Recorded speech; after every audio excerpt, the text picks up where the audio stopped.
Jamani, mambo vipi ladies and gentlemen? Ishu Gomaria, and guess what? Leo ulikuwa ni mchezo wetu kati ya Fountain Gate FC dhidi ya Tanzania Prison ambao wamekuja, of course wameacha pointi 3. Kwani coach Liza, head coach wa Fountain Gate FC, ameweza kutuambia vingi ikiwemo ni kitu gani ambacho kimeweza kusababisha kufanya vizuri katika mechi ambazo toka amekabidhiwa kijiti na makocha wengine amekuwa akifanya vizuri sana. Anatuambia ni nini siri ya mafanikio mpaka kuondoka na alama 3 katika mchezo wetu ambao tumecheza dhidi ya Tanzania Prison. Coach Liza. Cha kwanza nimshukuru Mwenyezi Mungu kwa neema zake, yeye ndo anayejua kugawa riziki.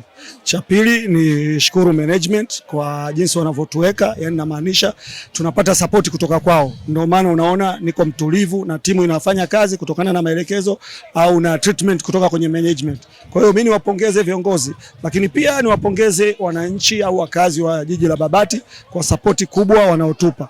Tuendelee kushikamana. Haijaisha bado.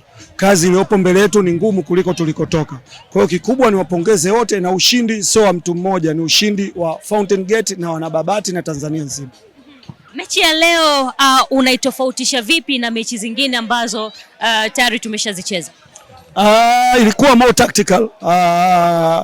Prison wanatujua vilivyo na sisi tunawajua. Ndio maana unaona tumepata goli na tumejaribu kutafuta goli la pili limeshindikana, lakini all in all niwapongeze tena wachezaji wangu. Tumepata goli na wamelinda tukufungwa. Ni jambo zuri sana kwangu kama mwalimu na nawapa kongole kwa kuniheshimisha. Kipi ambacho nawaambia katika mechi ambayo inafuata? Tujipange. JKT ni timu nzuri, ina wachezaji wazuri na walimu wazuri, kwa hiyo mchezo hautakuwa rahisi. Tunahitaji sana kujipanga kwenye mentality na kwenye techniques na vitu vingine. Asante sana. Nashukuru.